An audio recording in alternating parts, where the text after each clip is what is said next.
What did she call mine? Pim. A Pim. We'll ask her. Yes. It's okay. Oh, yeah, she can. Right. Yeah, she wants to be honest, so she can tell us. Okay. I like it.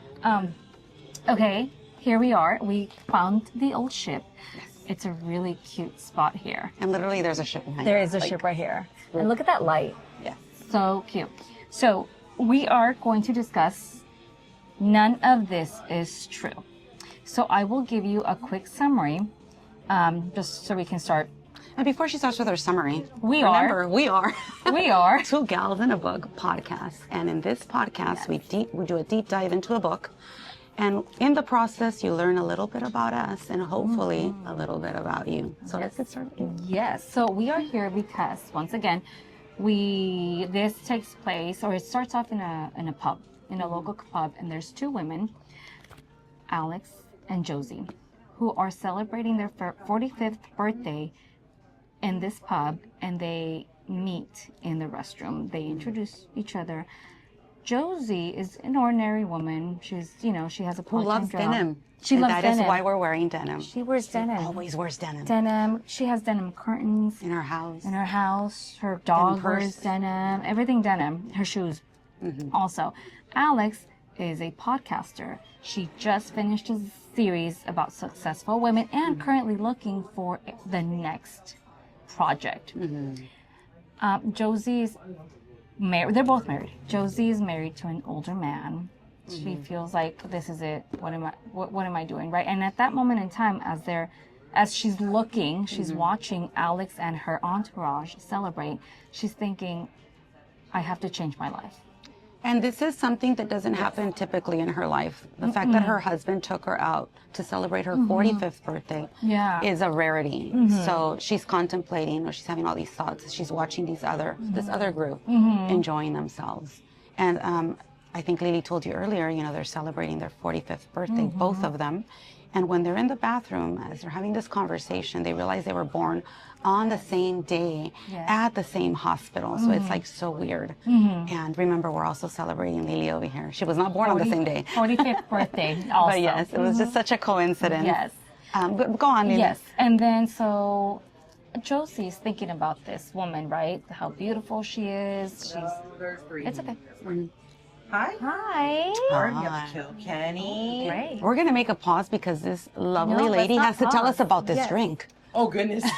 And this is Dom. That's right. I'll take the cider. Thank you. Thank you. And here is the Pim. The Pim. Tell us what's in it. It's so beautiful. So it is, Dom, it is a liqueur. Yes, what do you call it? Yes. Pomegranate. Pomegranate liqueur. Pomegranate. It's with a little punch, like a fruit punch, made with ginger ale and then I think soda. And he's lots of fruit. not faking the British accent. He is British. And he's super tall, too. You better hold that up higher. I wish I'd found out really what it was before I came back. Oh, that's okay. No more than we do. That's pretty much what it is. Yeah. Thank you so much, guys. Thank you. Thank you. Enjoy. And thank you so much.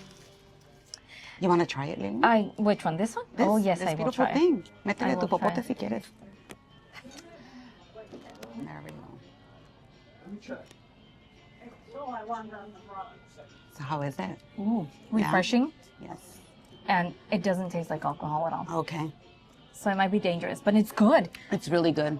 If you ever go, come here, try it. And God. it's not on the menu.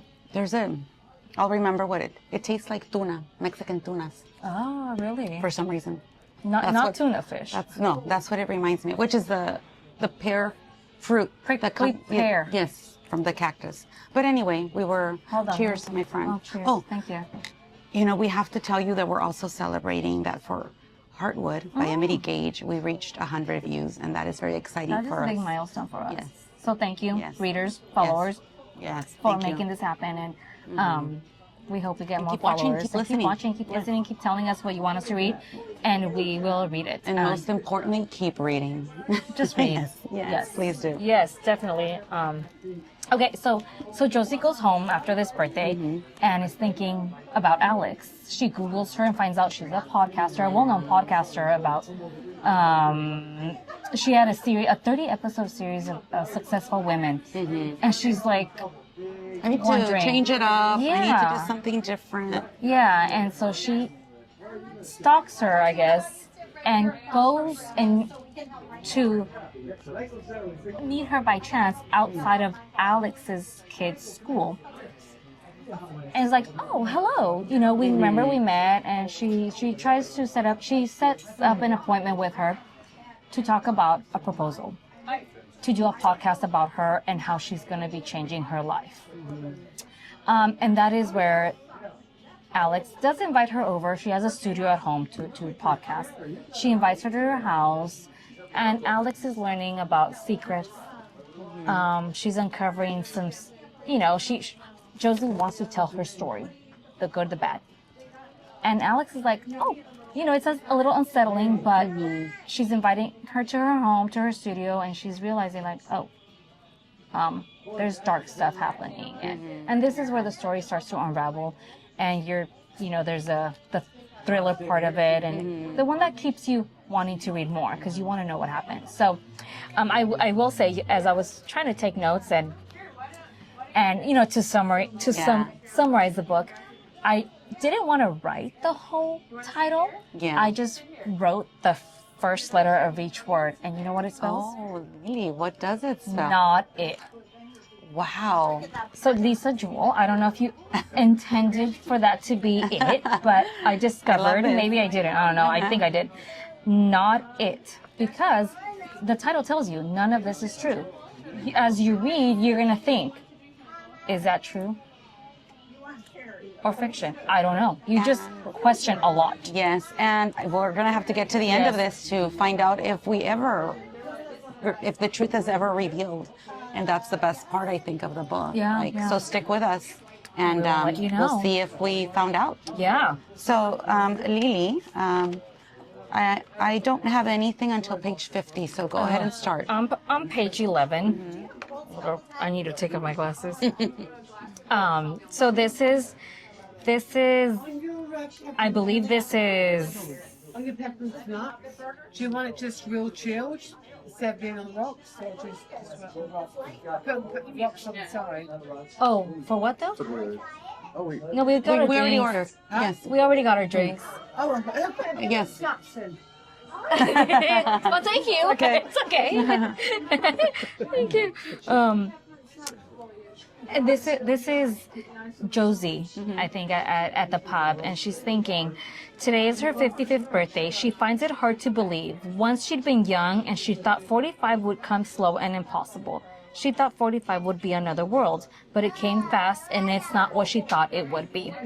So I just wrote, time passes us by so fast because we are so caught up in our routine, right? I mean, and I was thinking of like, I remember, you remember your 20s, and then you open your eyes and I'm 45, right? Where did the time go? Unlike her, though, I can say I have a career.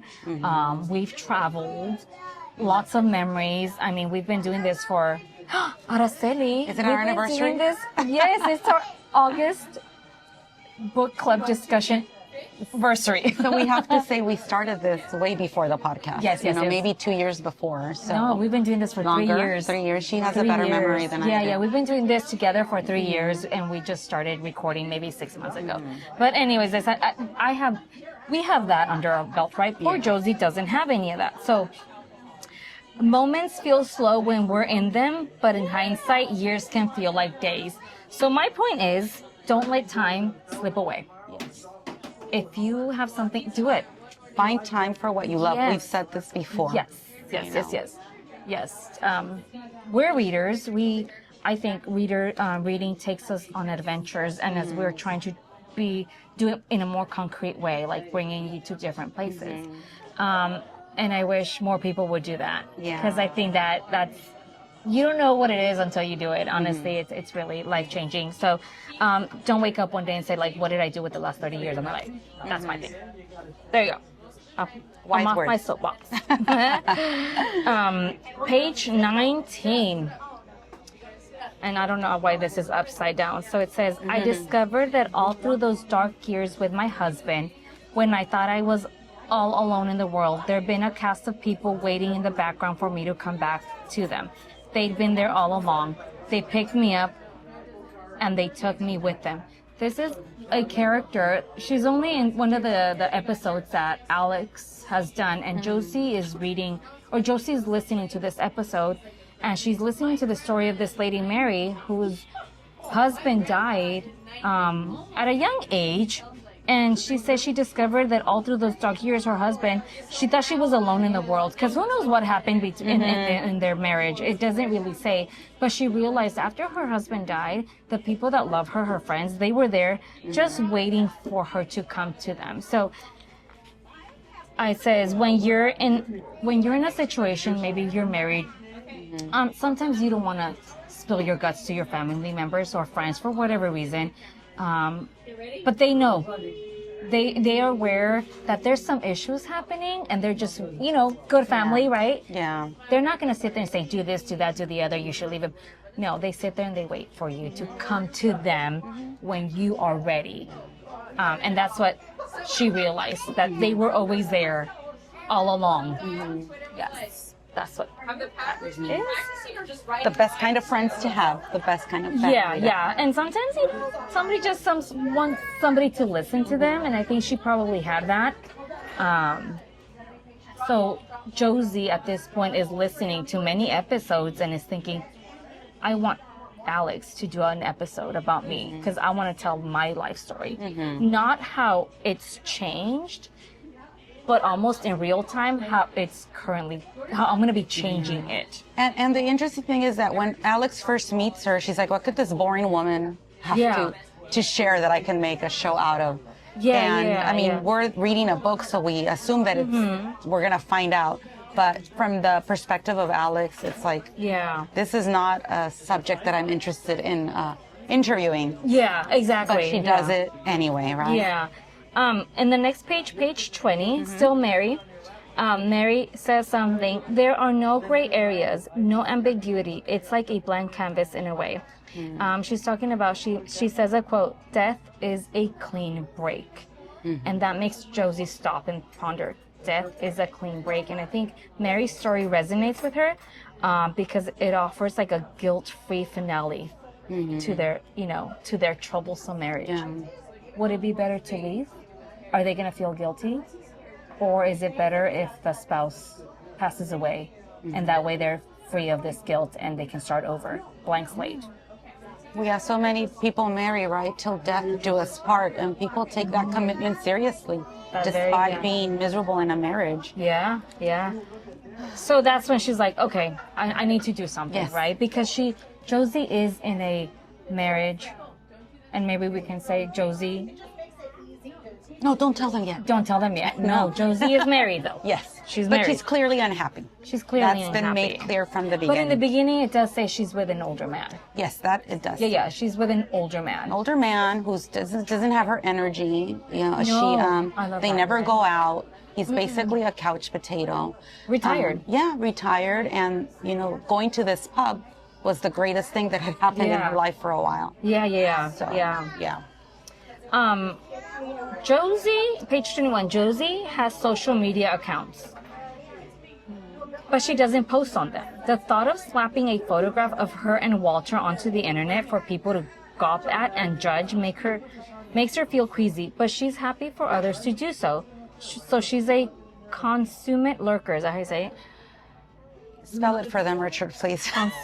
Consummate lurker, yes. Consummate. She never posts, she never comments, she never likes. She just looks. There's people like that.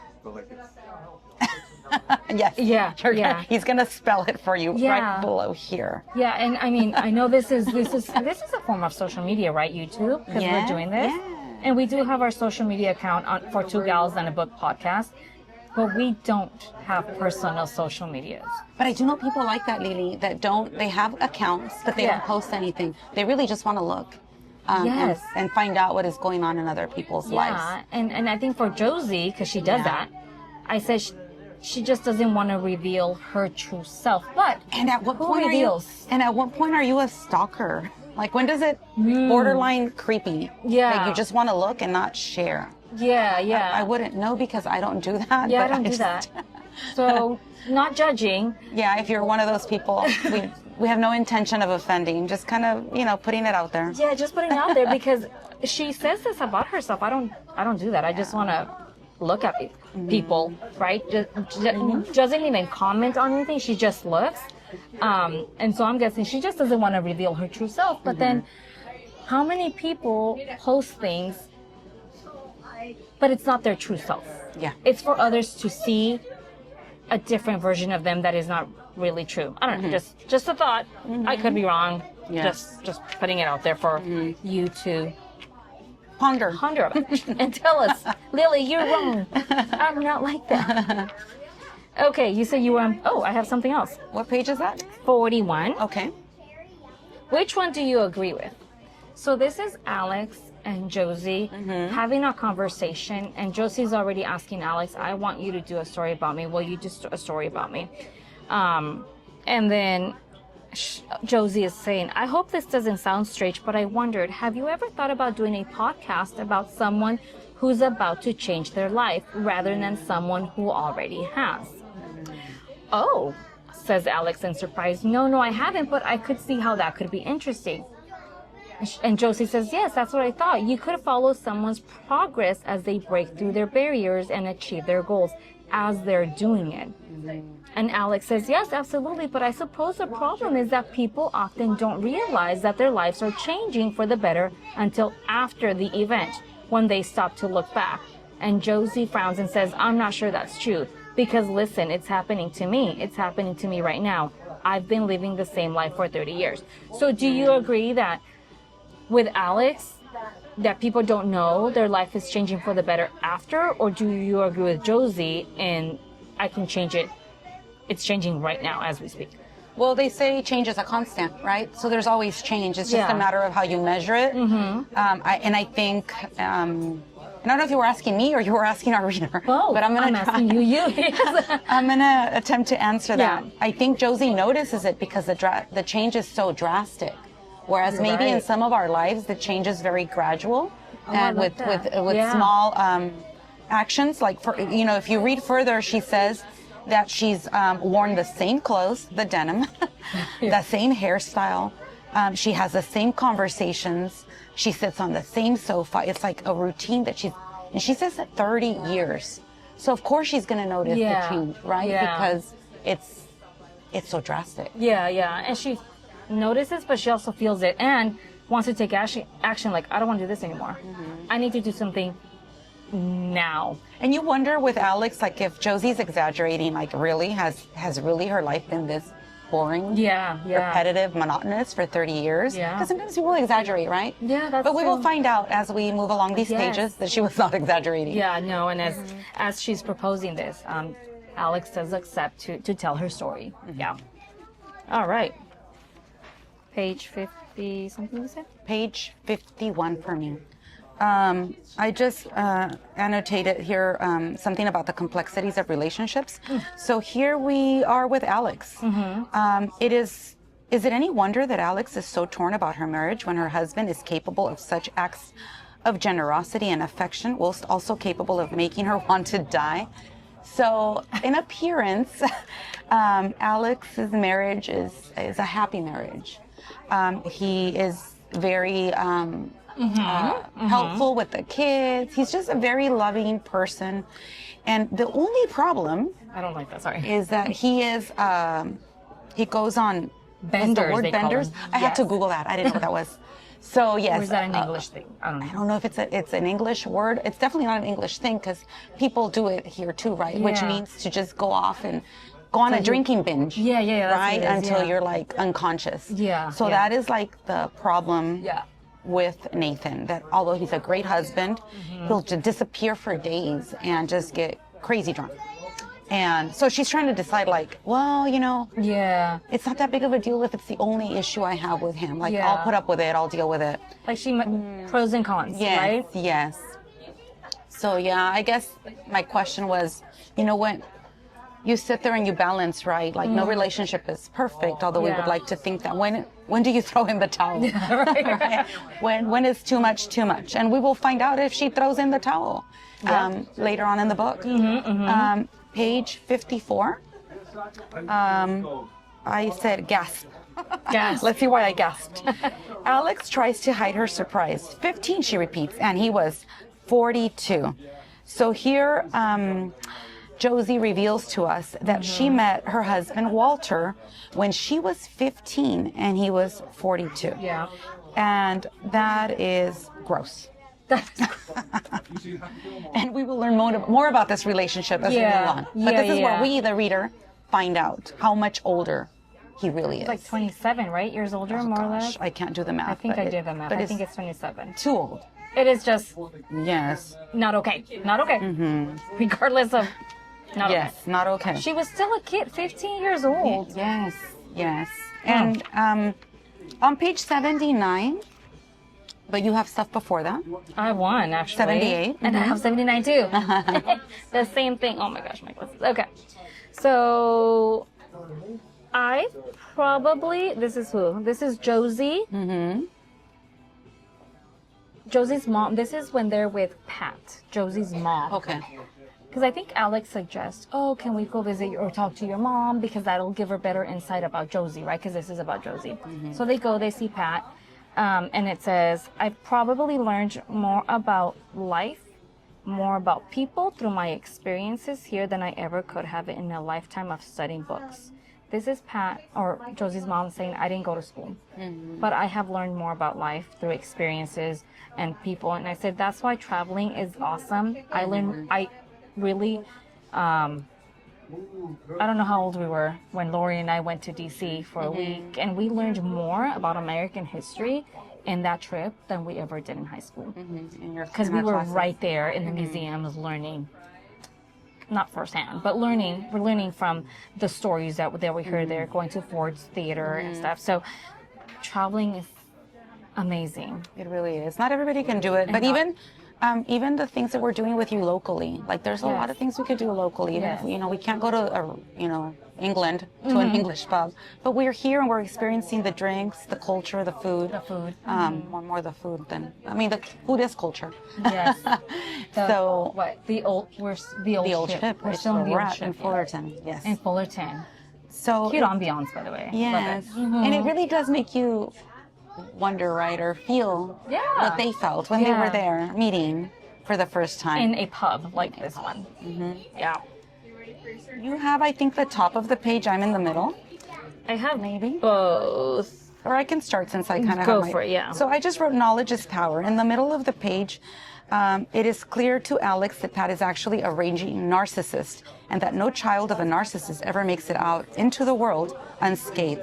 This knowledge adds nuance to her view of Josie, helps make more sense of her. So I think when you can label a personality, that you understand how that person is. Yeah. So in this case, Alex knows Pat is a narcissist, and therefore she understands the dynamic that Josie had with her mother and how this affected her.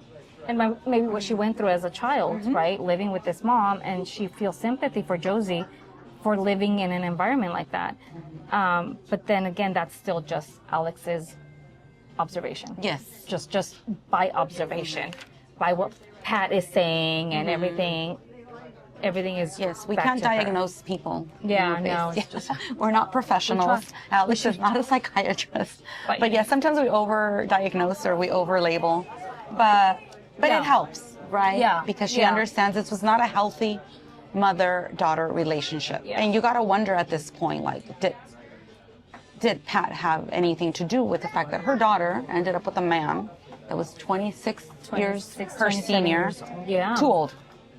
Yeah, yeah. 85? Yes. Like, and kudos to Alex to want to really interview and get a sense of her family. Yeah. Not just a one-sided story from Josie, but we have to understand. I mean, we're social beings, and our personalities, our worlds are formed by the people around us. So it would make sense for Alex to interview the people in Josie's life to really get a well-rounded idea of who she is. On page 85, at the top, I wrote, the pressures of motherhood And I also annotated how this role is so important in society, right? My mom always makes me feel like that. I mean, I know she looks very together. This is Josie speaking. I know she gives off this vibe of being a decent person. All her talk of saving the estate and everything, but believe you me, she's not what she seems at all. She was a terrible mother, Alex, a terrible, terrible mother to me. So at this point, it's like, who do I believe? Yeah. The mother that is well put together that I think is a narcissist, or Josie, who's also a bit weird, right? Who's telling me the truth? And that's kind of where we're at. We're as confused as Alex. Yes. Like, who's, again, the title, right? None of this is true, or what is true? We'll keep going and see if we find out at the end. Page 92. 92. Okay. Yes? Yeah. So on page 92, at the bottom of the page, I had a comment about what it means to be boring. So I'll just read the quote. Well, yes, but that's sort of the point. That people who seem boring can sometimes have the most interesting stories to tell. You just need to get it out of them somehow, right? So the need to talk to each other. Yeah. We've commented on this before. After COVID, we saw a spike in lack of communication. I work with high school students. Lily works with the little ones. And it's really hard to get them to talk. And just because somebody doesn't talk doesn't mean they're a boring person. Right. You know, everybody has a story. It's just a matter of how comfortable you are with sharing it, and how much you're willing to share. Yeah. But it definitely changed my opinion of what boring means. Yeah. You know, not everybody that is quiet is boring. I guess that's what I'm trying to say. And like I wondered, since we don't have social media, are we boring? Just because we're not putting our life out there. I'm not boring. You're not boring. Or we're just not boring. because people that don't share your interest. Like Yeah. some people think I'm boring because I read books. I've I heard should that. be doing other things. And, you know, to me, it's like, no, I think it's exciting. I think so too. Yeah. So, yes, what is your definition of boring, Yeah. dear reader? You know, if you can tell us on the comments, we'd appreciate that. Yes. 105? I had a comment about how we decorate our homes and what that says or doesn't say about us. Here, Josie's telling us what her flat looks like. Okay. She says at the bottom of the page that her home is not like Alex's. Alex's house looks like it's that it could be on the cover of a magazine, she says. It's a proper home. It's very you. She says, my flat, it's never really felt like my flat. It's always felt like Walter's. It's all his furniture, his things. And of course, it's council, so we can't really spend any money on it. I look around it and all I see is other people's things. And Walter doesn't like stuff on the walls or clutter. You know, it would be a dream come true to have a place like this that I could just fill with the things that I like.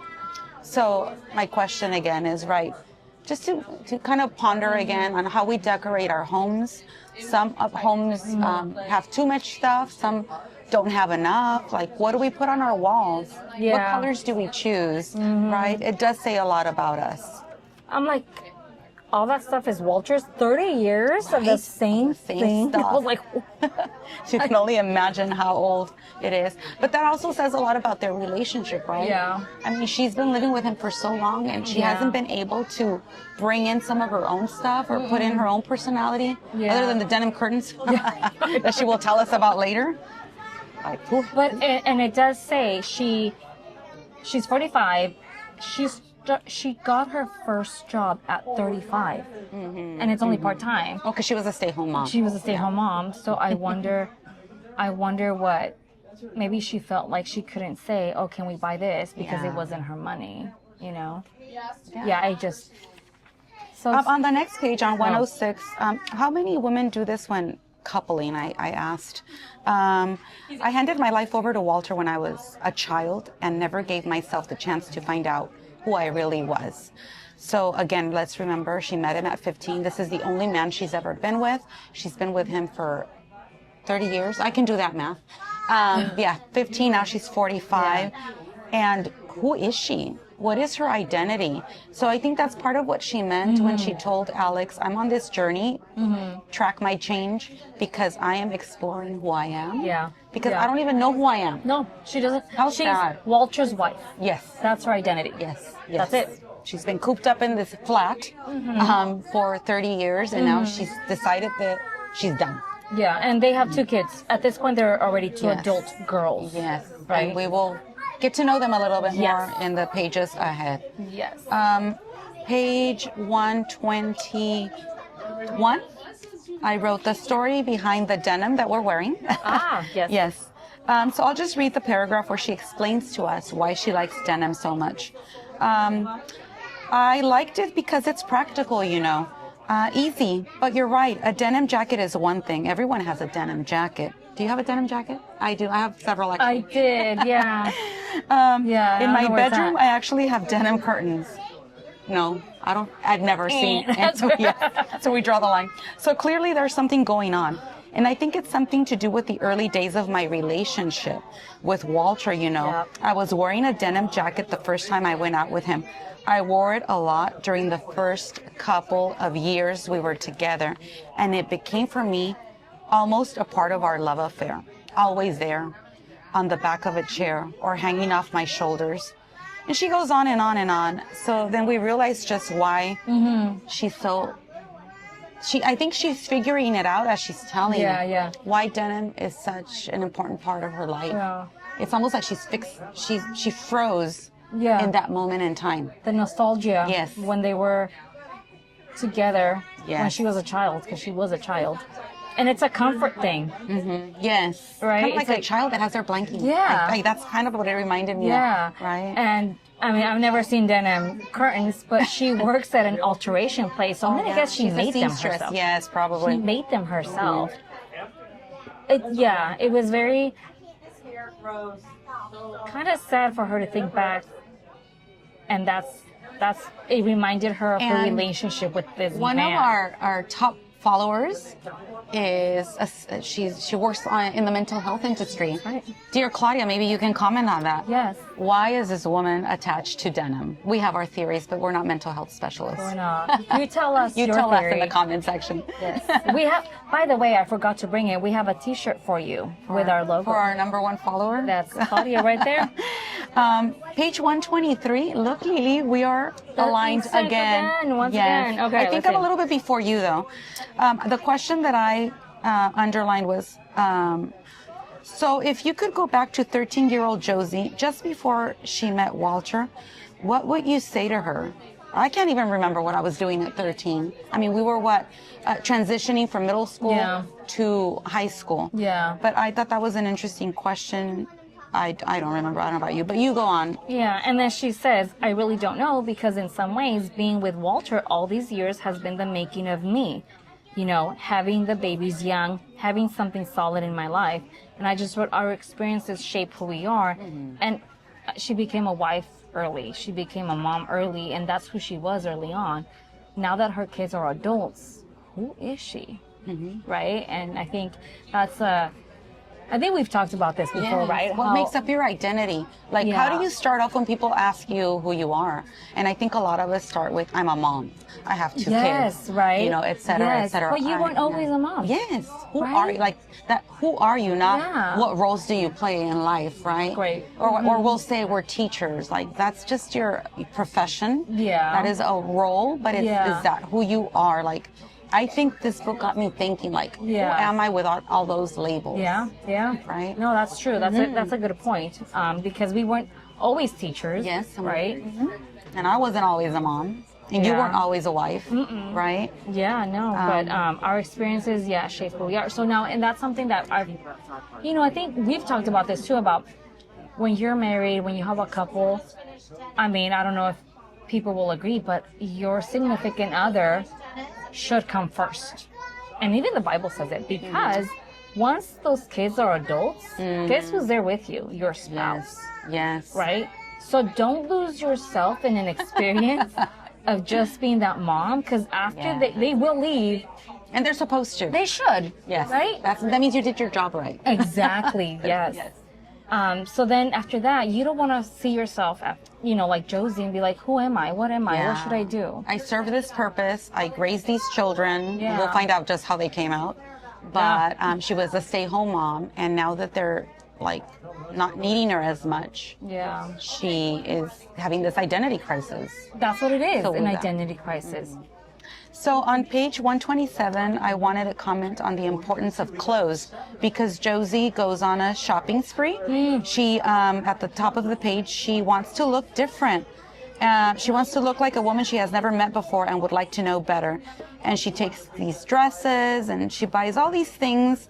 Alex is with her, and it's almost like it's part of her transformation, right? Yeah. And well, how we dress says a lot about us. I remember, during the COVID, during COVID times, people were just like wearing yoga pants and like very casually dressed. It's almost like the dress code went out the window. Yeah. So, and it, clothes also, I think, has a lot to do with how we feel. Yes. Right? Depending on how we dress. And we also dress in certain ways depending on the places we go. It should be like that. You should not go to work dressed like you're going on a walk. Like you just got out of your bed.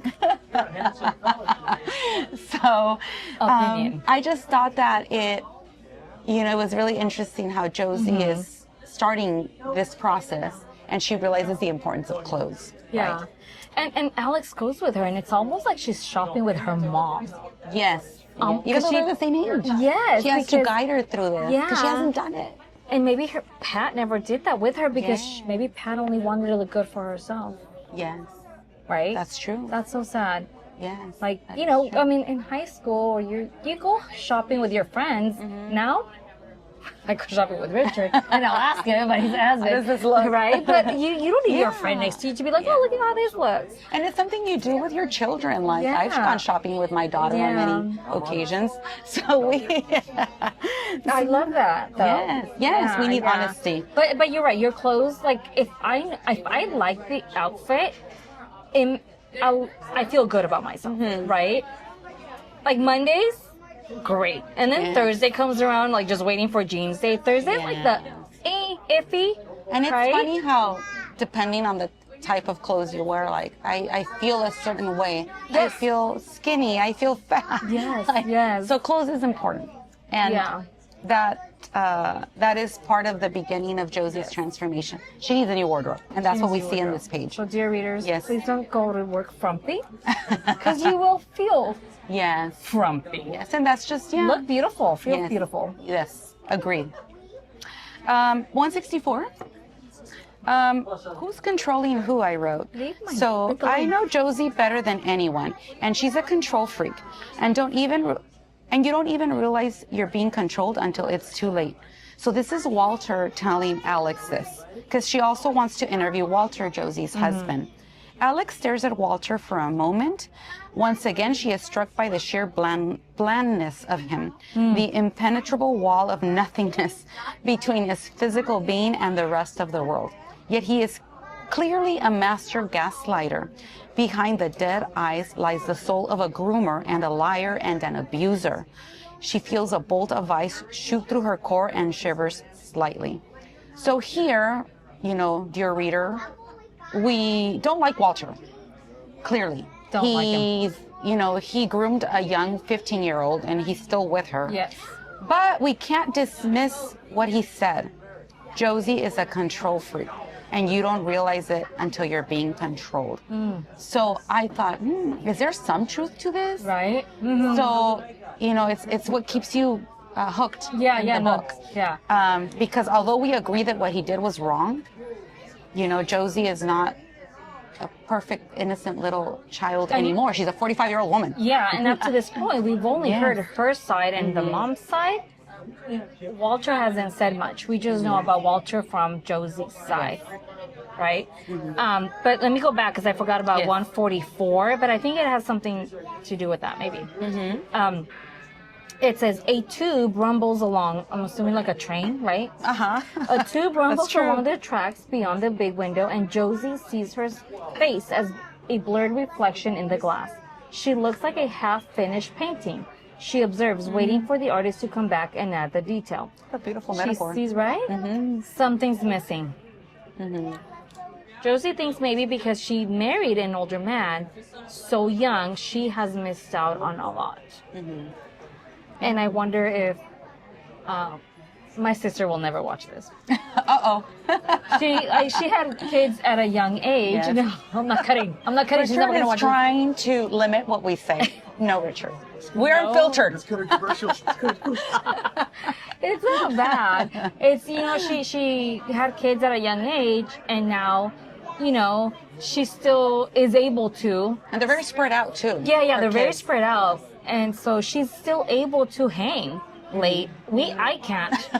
Mind you, Sorry. they're twins. We're twins. Yes. Yes, we we're haven't told twins. you. Yes. So it's like 9:30, and I'm like, okay, time to go. She can hang, but because she never went out and stayed out like I did when I was in So you think her she 20s. has that desire to, Yeah, you like know, she wants go on. to, like, hey, the kids are older now. They Yes. can stay on their own. And I feel like Josie sees herself as like something's missing because she missed out on all of that stuff. Yeah. So moving on, I have 201. What do you got? It's 176 at the bottom of the page. When is it safe to help someone in need, and when are you putting yourself in danger? I love that. So this is when, and we saw this in some other book we discussed, one of them. Yes. You need to watch all the episodes so that you can find out which one. So this is when Josie, I think, shows up. And she's beaten, and she says Walter beat her, and she doesn't have anywhere to stay, anywhere to go. She doesn't want to go to a shelter, and she tells Alex straight out, like, can I stay here in your house? And Alex doesn't want to say no because her children live there, her husband's there, and also she has this little problem with her husband who goes on benders, and she doesn't want people to know about that. But her and her kids tell her she looks really scary. So even the kids are like, you know, why is this woman here? Yeah. And sometimes I guess my comments were, first of all, we should listen to our children. Sometimes they are more perceptive than we are. And again, what I asked initially, right? When is it okay? You want to help, but you don't want to put your family in danger. That's right. But she decides to take her in, and that's going to take her on a spiral. That's a good, you know, Alex is being a good Samaritan. And I don't know if Alex sees Josie as a friend or as a project for her podcast. True, that's a good point. But we've gotten to the point where Alex wants to interview people in her family. And she said, hey, I would like to talk to Walter. And Alex and Josie at first is like, no, he doesn't want to talk to her. It's like, well, what about in a setting where you guys come over, Nathan will be here, he's a man, you guys can all come and we can talk, right? Fine, Walter agrees reluctantly, right? Because he has to go shopping for clothes. Yes, because he never leaves the couch. He doesn't have a good outfit to go to dinner. That is true. I'm glad you're filling that in because right? That's important. So they go, they're having drinks. Where is Nathan? Oh, yes. Not home. Yes. And she's like, he's supposed to be back by 7, I think, or 8, sometime, some reasonable time. Still not there. Alex even calls the friend that he's out with, and he's like, oh, I'm leaving right now.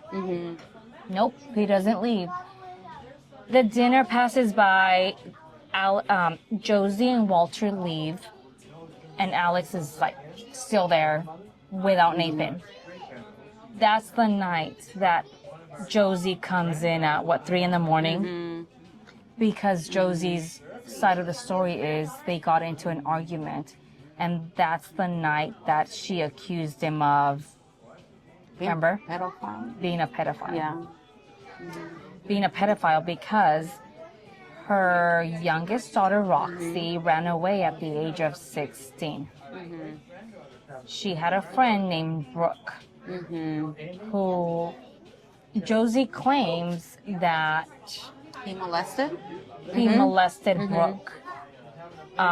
It's Josie's side of the story, right? So Alex, I think at this point knows this, maybe.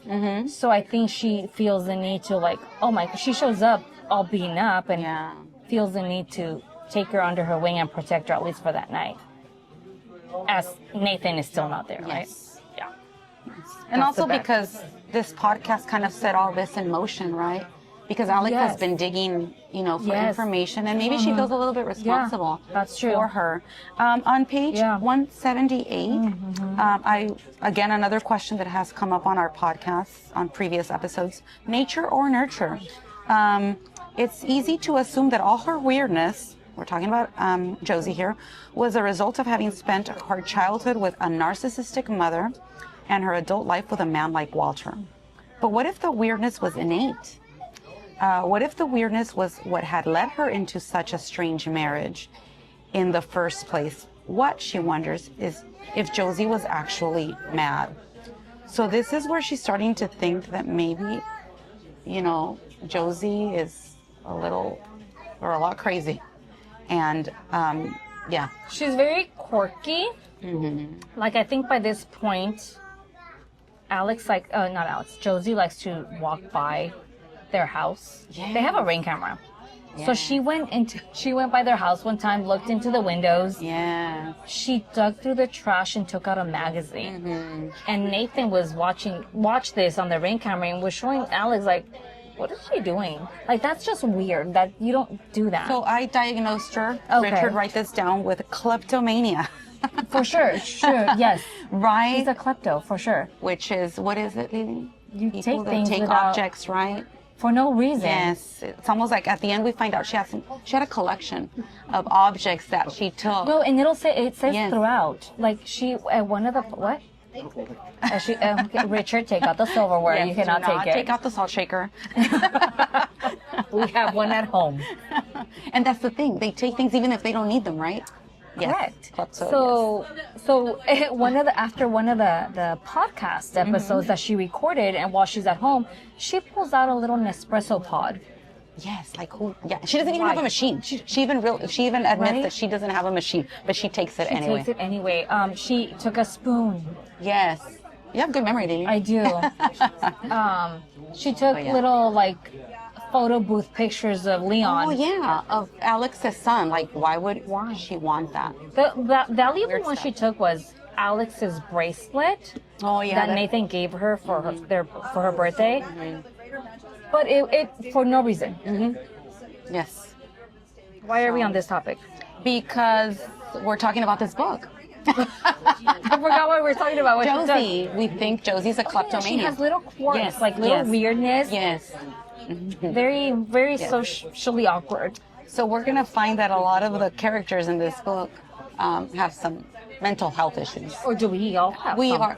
And that I think is also a question that the book poses, right? Do we all have mental health issues? And of course, Lily and I are diagnosing these characters, although we are not mental health professionals. Again, disclaimer. Yes, we are not. Don't get mad at us. Yes, we're just, it's just our thoughts. 201. It's what we do. We have the same one. Oh no, 201. Separate. You're first. So again, another pattern in our books is DV, right? Domestic violence. What I wrote is that it happens in all types of households. I will read the paragraph that reminded me of that. This is Alex, and she says her life is lived on a different plane to Josie's, as if only a woman like Josie would have a husband who hit her. Only people who were brought up on estates and married to electricians experienced domestic violence, when of course nothing was further from the truth.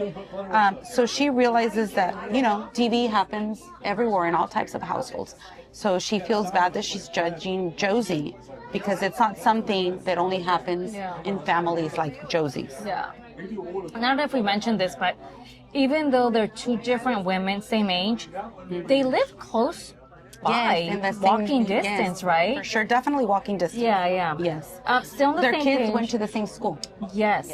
Even though Josie's kids are much older, Alex's are still kids. And they're still going to that school. And she found that connection, like, we have the same birthday. We were born in the same hospital. Our kids went to the same school. So she felt like it was faked for them to connect. 214? 201. Okay. And there's in the bottom of the page, Alex, takes Josie in. She's trying to protect her after what happened, and they're just having a conversation. And Josie says, "Yes," says Alex, "I do. Although I am hoping after Friday night that might be the end of it." They're talking about his Nathan's benders.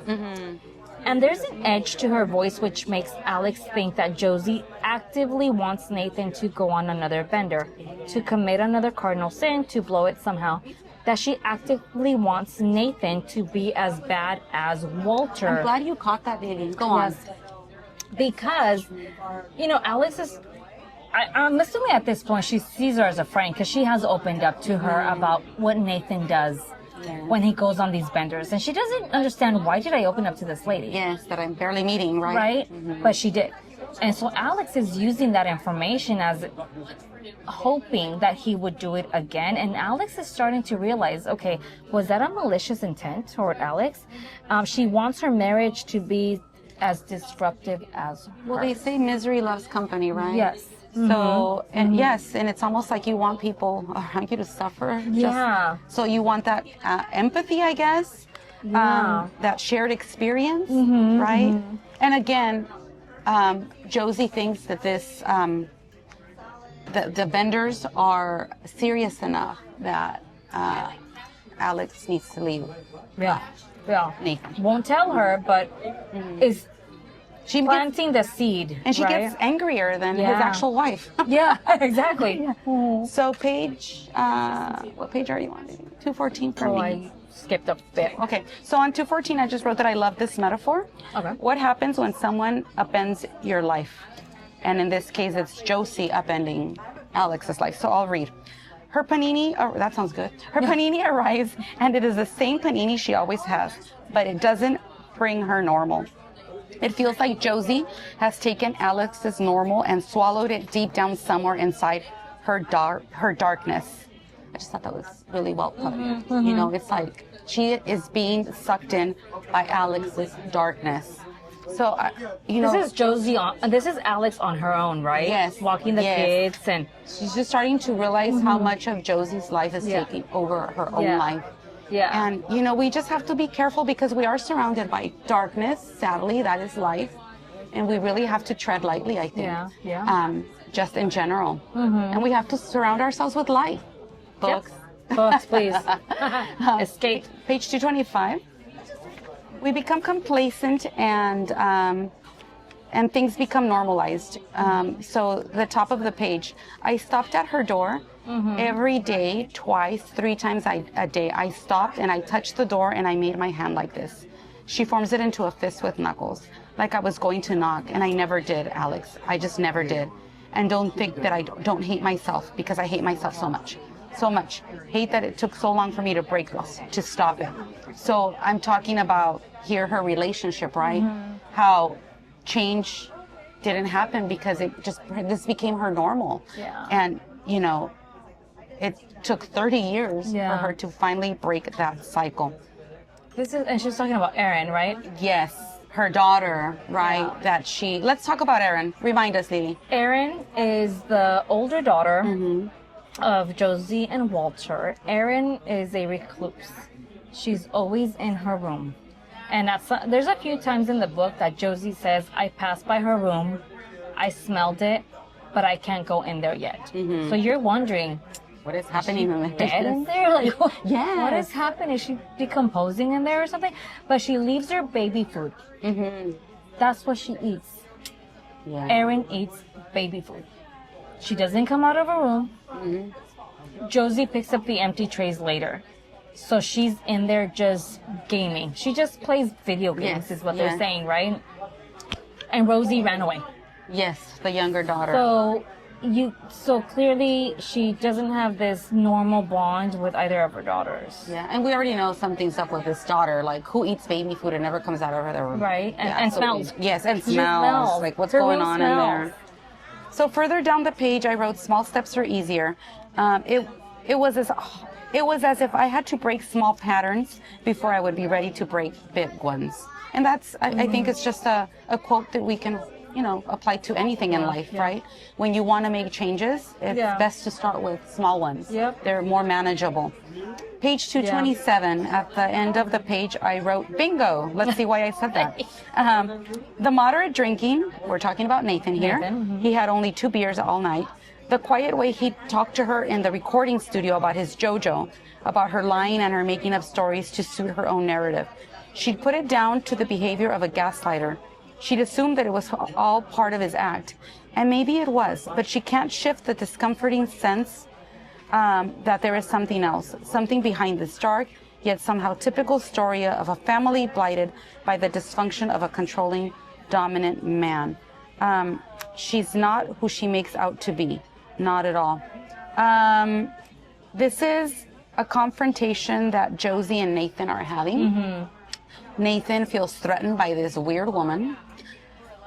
Josie feels like she has to defend her newfound friend Alex from Nathan.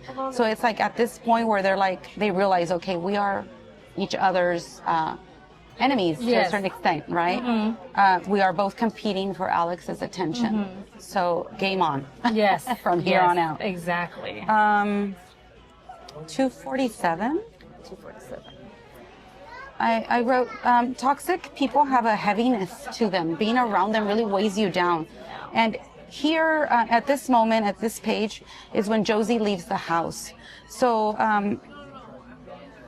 Alex says the house feels different immediately. It feels lighter and softer, and it feels at long last normal again. So she says that there's even a change of energy, that even the cat acts differently. So it's like the whole household was suffering by the presence of this woman.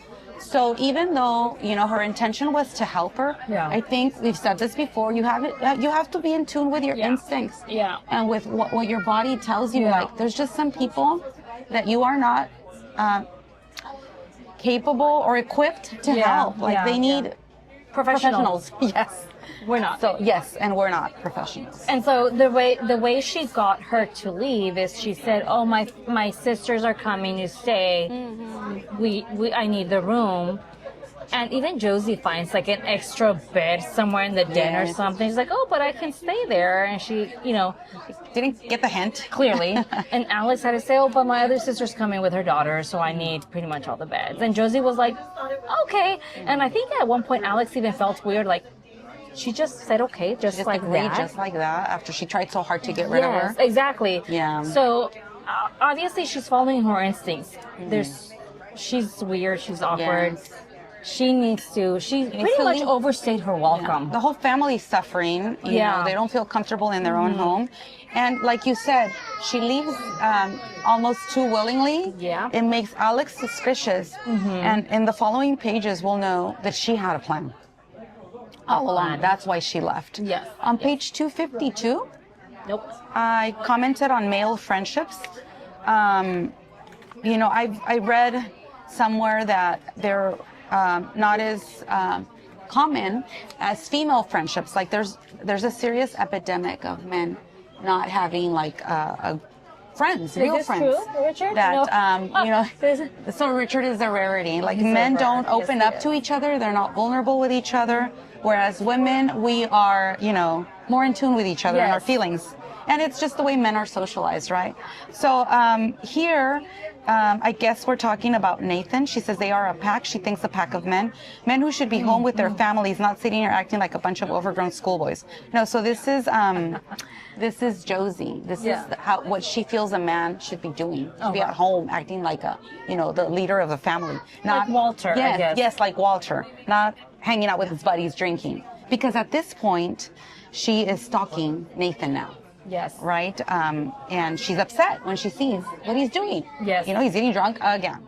So what do men do when they hang out together? What do men do when they hang out together? Right? Play basketball. Yes. They drink water. What are their drink activities? water, Richard. Yes. They drink water. What do men do?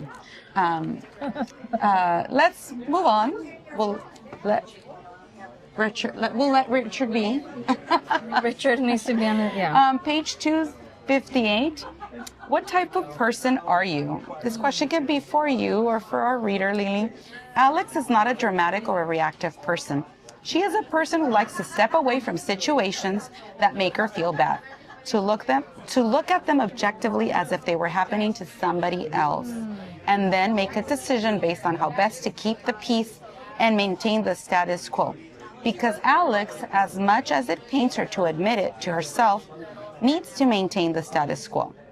For the sake of the children, for the sake of her lifestyle, for the sake of all of them. She has too much to lose by acting in rage, far too much. She needs to give Nathan a chance to prove that her fears are unfounded and that they can carry on. So here she's basically telling us she doesn't want to address this Bender issue. Again? Because, yes, she's done it before and she doesn't want it to bring more chaos to her household. Yeah. There's a lot to consider, right? So divorce is not even young. Yeah, divorce is not even an option for her. Her kids are still young. Yeah. So, and I don't know if at this point Nathan does, not that it's a reason or an excuse, he does say, because he's got issues also, and that is his way of dealing with it, and doesn't want Alex to see him that way. Is why he does it away from her. And he'll tell us later, right. Or maybe you're telling us now. I don't remember. I don't have it marked down. It might be. It might come up later why he decides, because he disappears for days sometimes. And what you're saying is he doesn't want to come back home drunk. You know, he wants to be himself again. So that is, he thinks he's making it better by staying away. And Alex doesn't feel that way. Yeah. I mean, does she want a drunk man back in her home? And mind you, we have not explored why he drinks or why he gets this drunk. Right. I so don't is it just? I think it'll come up. It'll come up. Is it just because he's having fun? I mean, clearly he's an alcoholic, right? Even though some people say they're not alcoholics, they're just social drinkers. Yeah. So again, we're not experts in alcoholism. Yeah. But it's definitely a theme that is present in this book. Well, for him to go to the extreme of blacking out, and really. just how the pressure it creates in this otherwise happy marriage, right? They really do have it all. Yeah, they do. But this is just like the dark spot, the one thing that is really testing their marriage. 307. I wrote again, Josie as a child. So here we're going to learn a little bit about Josie as a child. And again, my question, nature versus nurture. She was a dark child. And yes, maybe that was partly to do with me, with my style of mothering. I wanted her to be independent. I wanted her to be strong and impressive. I probably left her to her own devices too much. It is important, though, for children to make their own mistakes and learn from them. True. It's not good to never let your kids fuck up. But she was so needy, so needy. I gave her as much as I could, but it was never enough. And it wasn't just me. She did it with her friends. I saw it happen time and time. She was a brooding presence in social situations. It was almost as if she spent her whole life just waiting for someone to show her that they didn't want her. She pushed so many friends away over the smallest thing. And as for me ever having a boyfriend, forget it. Seriously, forget it. She turned psycho whenever she thought a man might encroach on our lives. She would play cruel tricks on them, insult them. What about that? Pretend to be ill if I was getting out on a date. She even made a voodoo doll once. I kid she you would leave them not. around for the other men to see. Yeah. I mean, where did she even get this idea from? But yes, she made one of a man I was seeing and left it lying around the flat with pins sticking out of it when he came round to see me. So all of them upped and left. Of course they did. And then I started seeing Walter. So here is where we discover that Walter was actually dating Pat or Pam? Pat first. Josie's mom. Josie's mom. And we're shocked. Again, it's not okay for a man to be with a 15-year-old. Period. But we realize that Josie actively sought to take this man away from her mom. Like, Walter is a victim here. Because this young lady came after him. And further, I don't know if you wanted to add something, but I have a couple. No, I mean, clearly weak-minded Walter that went along with it. Yes. It's not okay, even if a teenager flirts with a grown man, for a man to This is when things are just... Yes. What? is wrong with her? So on page 309 at the bottom, we learn a little bit about grooming. Groom her. So Alex is interviewing Pat.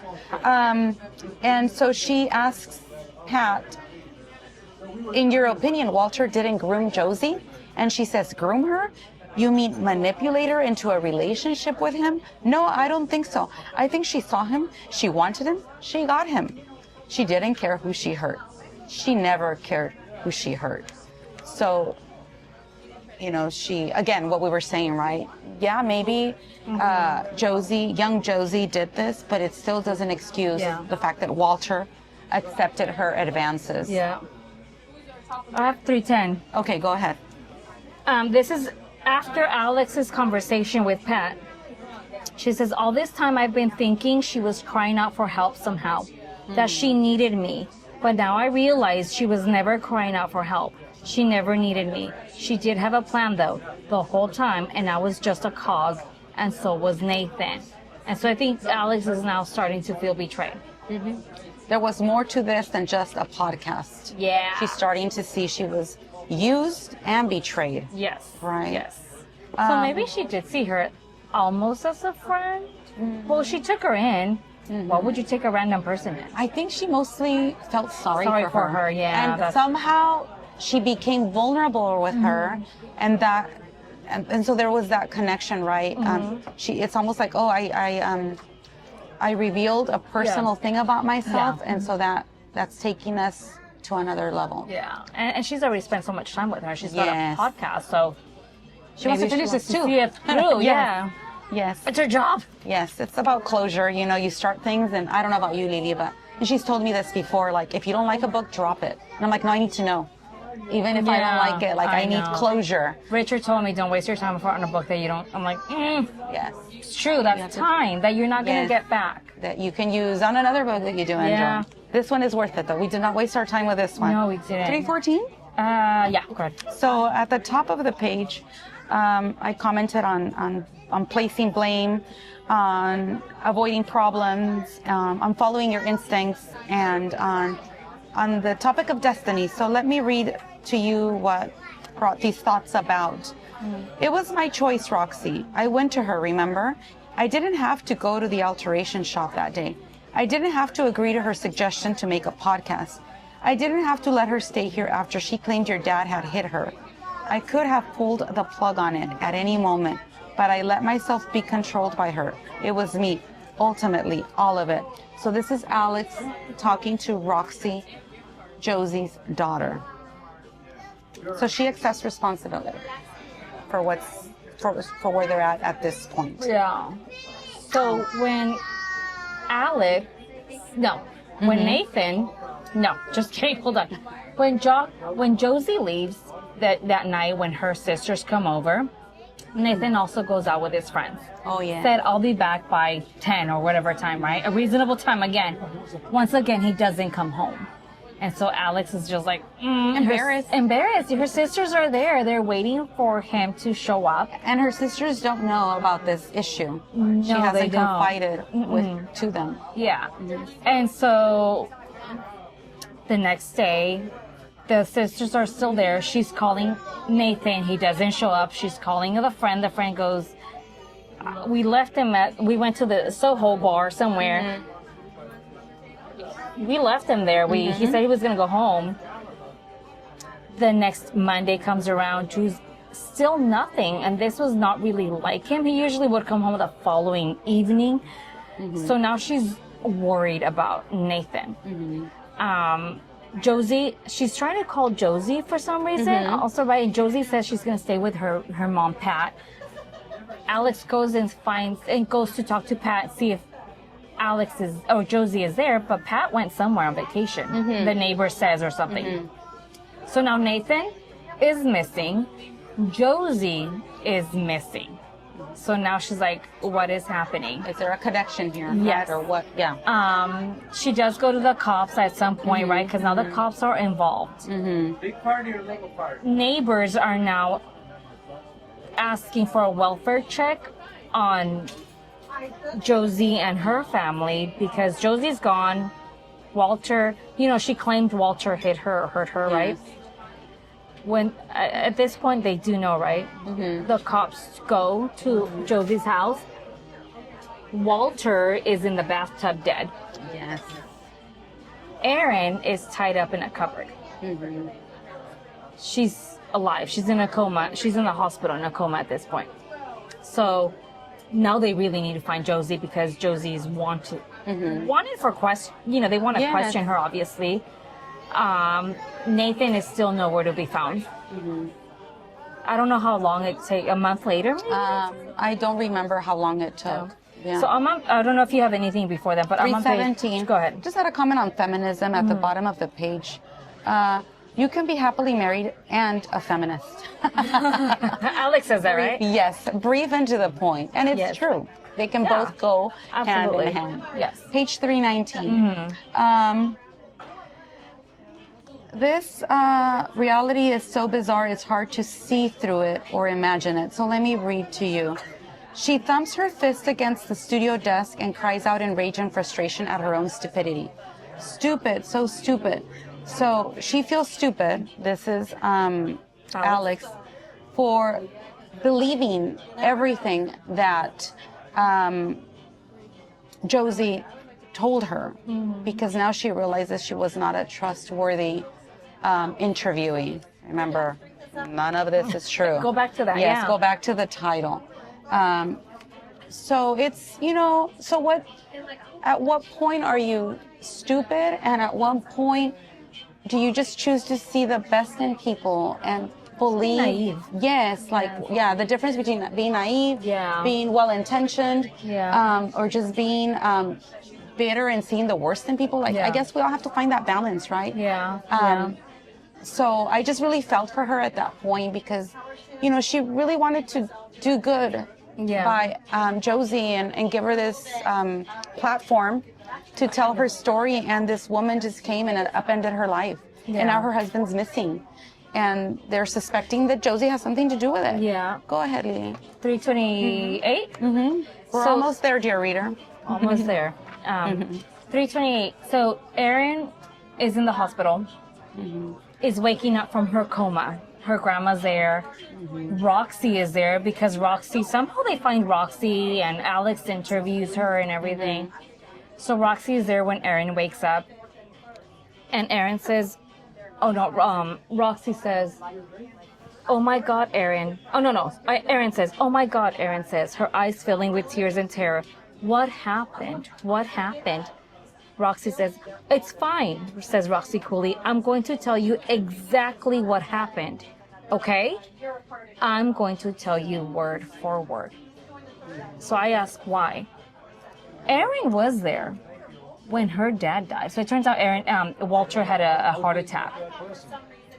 I don't remember, Nita, because it's been a while since I've read the book. Actually, when they come home from this dinner from Alex's house, she's like going off on him. You're this, you're that. He had a heart attack.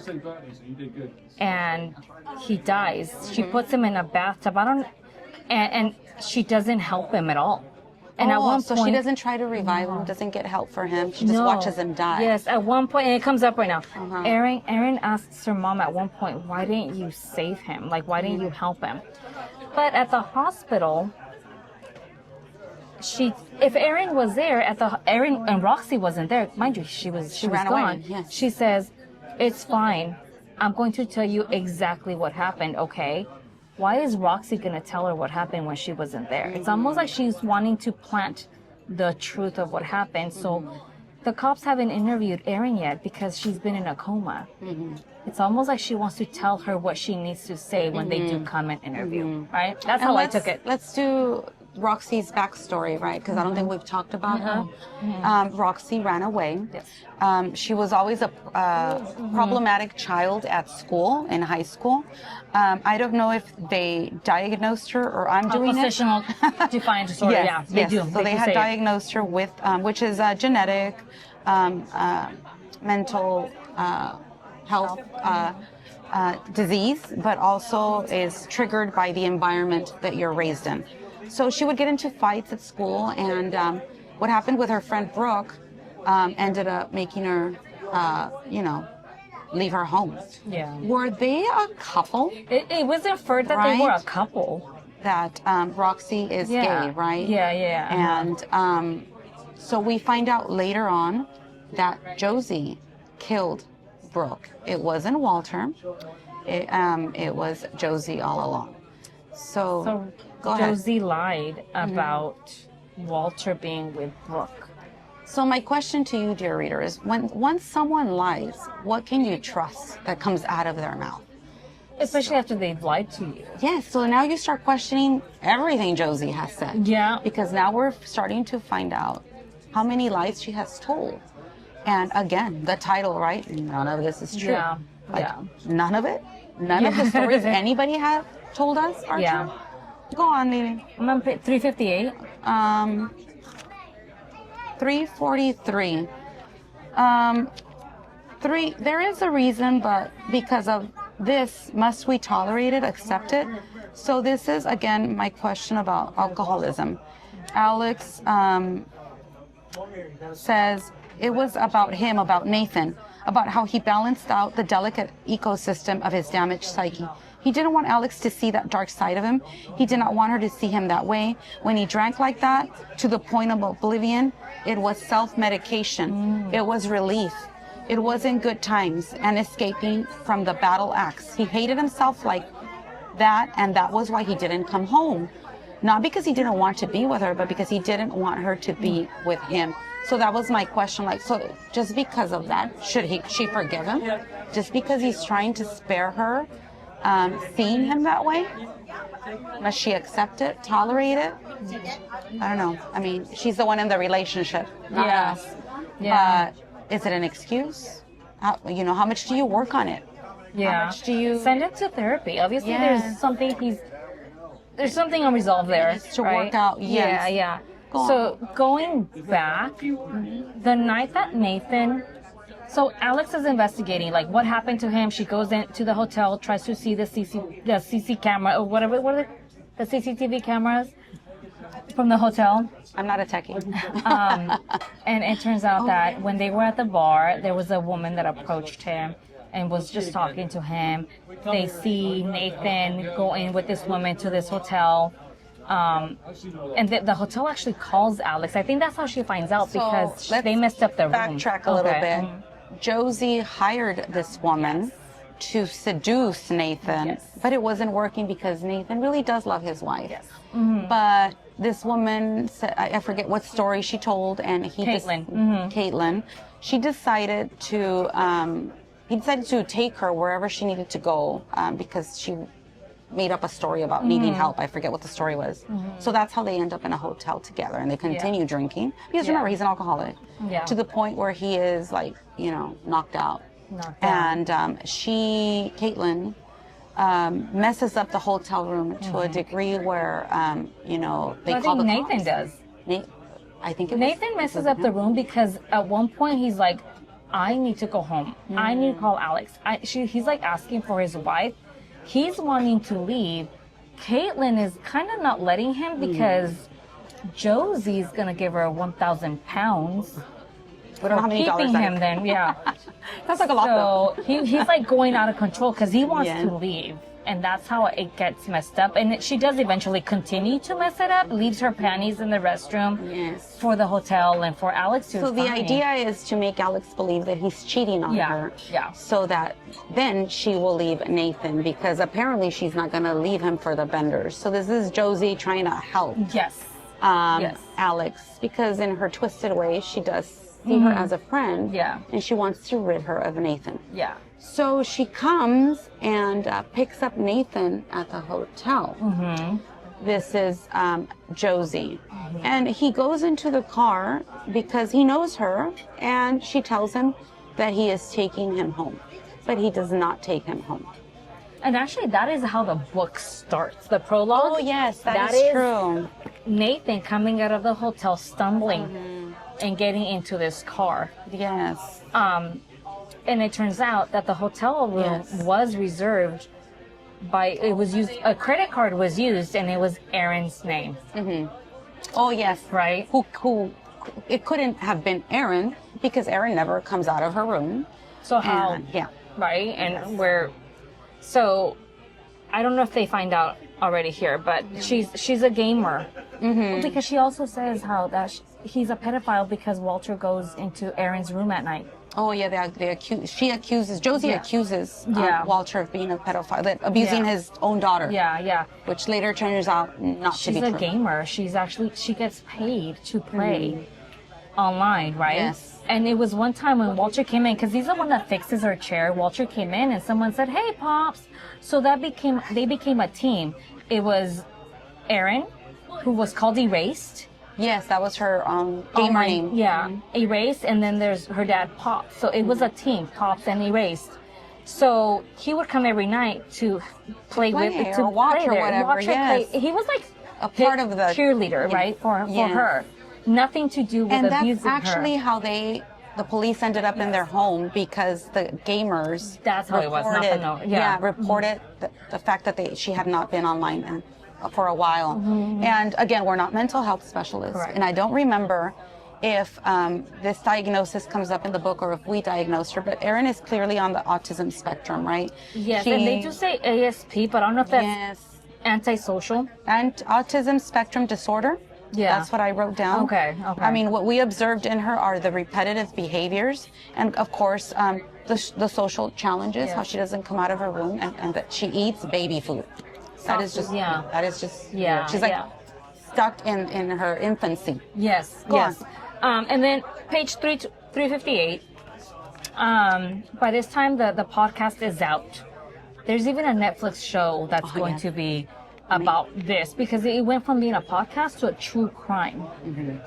And then so she's upset because the ending of it, Alex calls Josie a basic bitch, right? And so she writes Alex a letter. And so this is Josie's letter that Alex is reading. She says, "Alex, it's taken me time to know what to say to you and how to say it. I listened to your podcast this summer. Basic bitch, really? Yes, basic. Yes, basic, because you wear denim every day." That was a trigger for her. Yes. Because she didn't want to be basic anymore. Yeah. She wanted to change. So that got her mad. And then it says, "The fact that you bought into their act makes me think less of you. I am so disappointed in you. Really, I am." This is Josie being disappointed at Alex. Because Roxy came forward and said what really happened. And what really happened was Aaron killed Walter. Aaron tied up Aaron and put her in the cupboard. Josie. She meant Josie. Josie put Aaron in the cupboard. Josie took Aaron's got a credit card with Aaron's name, because Aaron has money. Yes, because she's a gamer. She has a lot of money. I think by this point they find Nathan. Yes, Josie murdered him. Josie murdered him. Didn't want to murder him. Only give her enough dosage for him to sleep or something, but then messed up with the dosage. And it was an accident. And then she said, "The fact that you bought into their act makes me think less of you. I'm so disappointed in you." And she's like, now she's taking the blame away. Yes. She's putting it on her daughters, like, "I'm disappointed in you." Because she hasn't, even her saying killing Nathan was an accident is still pushing the blame onto somebody else. And she's not in prison. They're still looking for her. She's on the run. Yeah. And she will be on the run. Yeah. Till the end of the book. Yeah. And then it says, "It's the world that's wrong. You and I both know that." So again, somebody else's fault. Yeah. She said, "Fate has brought us together twice now, Alex. Once on the day that we were born, then again on the night we turned 45. Maybe it will find a way to bring us together again. And maybe then we can get back to where we were. I hope so. I really do." Did she really think they were friends? She's delusional. Yeah. And then she says, "Please send my love to your lovely children, especially Leon. I had such a soft spot for him. A lovely boy and a delicate boy. Keep him safe." So threat? creepy. And is that a threat? Yes, you're right. I saw that as a threat. And so this is at the very end, before the acknowledgments. And she has done nothing wrong. This is her saying, and she has done nothing wrong. Not really, not ever. All she has done in her own way is to take care of people she loves. Try to help people. Try to be a good person. She is so sure that that is the truth. So incredibly sure. she is convincing herself that everything she did is justified, all done, everything was done to care for others. And that is the definition of a toxic relationship. Right? I underlined the same thing. Like, her narrative is so convincing, like, you know, and she's trying to convince us towards the end that all she did was out of love. And like, really? Like, that's how you justify your actions? By saying that it was just about protecting the people you love. And it really leaves you with that sense of like, I mean, you start thinking of all your relationships, honestly, right? Like, and the things that people do for you, and what are the intentions behind them, and how people do things supposedly out of love. And is it really out of love? And at the very end, you know, you really wonder who told the real story. This whole family is traumatized. Let's remember, Walter is a pedophile. Yeah. Well, there's more. Oh, I didn't get that part. Go ahead, Lily. It says turn the page for a new bonus chapter. Oh my God. You didn't read this chapter? There wasn't. I don't have that. I did not get the bonus chapter. Tell me, Lily. I want to know more. This chapter was written by Erin. Oh, why didn't I get that in my edition? Not cool. Tell me. I want mine. Yeah, mine's from the library. They didn't want to have that part. So no, you can definitely read it. But this is Erin's version. Erin is now with Roxy. I don't know how much later, but they have watched the episode on Netflix. And she's saying, Roxy, I'm hungry. She's like, make yourself cereal. She's like, cereal again? And she's thinking back, and this is Erin saying, Erin had noticed she knew what her mom was trying to say. Why did you let him die? This is Erin asking her mom while this all happened. And she said, because I couldn't think of any good reason to let him live. She played God. Yep. And then, but he's my dad. Her mom had sighed, stopping combing her hair briefly. Yes, she said eventually, I know, I'm sorry, I know you were very close. But that ticker of his was always going to get in one way. He was an old man. And this is Erin. 72 isn't old. No, Erin, Josie said, no, but old enough. He would have got sick.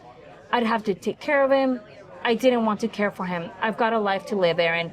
I've had enough of caring for people. And I just said, we're chasing what's real and what's not. Letting him die, was that justified? Because remember in the beginning, death is like a clean slate. And that is how it ends. So we don't know, Josie. What do we believe? Or Roxy, because we find out Roxy's the one that killed her friend.